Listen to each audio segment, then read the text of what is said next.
Today I'm talking to Steve Lucas, one of the founding members of the influential rock band X.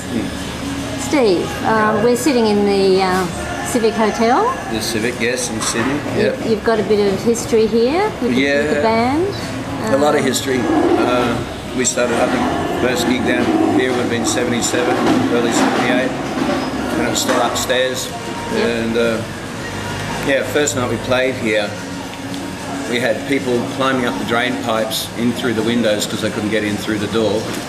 I ran into the promoter not too long ago, and he told me that we had 3 full houses in the same night, because as people would go after the end of a set, they'd let in a whole lot of others. But he said afterwards that he's really sorry that he only ever told us that we only had the 1 full house, not 3 in one night, and that's how he could afford his lovely home in the mountains.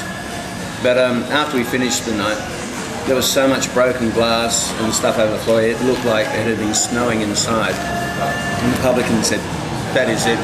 The drain pipes are falling off from people climbing up, the windows have been broken so they could get in, the place is covered in glass, and the guy that actually, the promoter said, but have you checked your tills yet? Have you checked the tills? And he go, no, I haven't done the tills. He says, before you say anything, go and check the tills. It turned out, we were we had the highest drinking crowd that the pub had ever seen, and continued to sort of set and maintain drinking records with our crowds wherever we went. And no one ever topped us. Fantastic. No one ever topped us, So once they saw the tills and stuff, we were invited back 2 nights a week, but we settled for 1,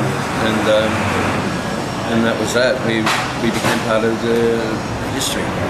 Yeah. I'm talking about history. This is the 30th anniversary year of X. And would you like to tell us a little bit more about where else you used to play and starting at the Astra? Yeah, first gig we ever did was the 26th of October at the Astra Hotel in Bondi.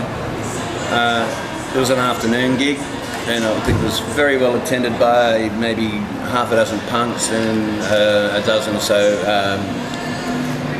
Maoris and a few very sort of stupefied local Australian residents.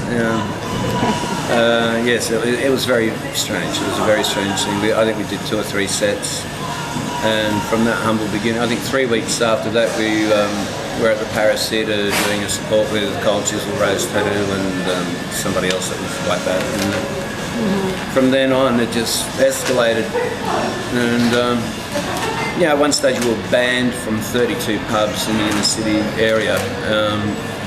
So then we thought, well, bugger it, we started hiring town halls and doing our own shows and things like that. And they tried to stop us, but nothing could stop us. And where did the Unicorn come into this? Unicorn were early days too. We were doing them in 77. Then, for those days, it was cool. We owe a bit to the guys from Radio Birdman, because they all used to come and see us play, which gave us a certain cred amongst the punters. And they were the leading lights, until we hit the scene, which was just after they broke up. So that was nice to be acknowledged by them. And things just kept snowballing. The Unicorn, I think, ended up having to stop having us there because someone threw a chair through the window, or something, and I think we played with Denison in Bondi, and then someone got a hook and stuck through their head and killed, and our crowd was volatile, to say the least.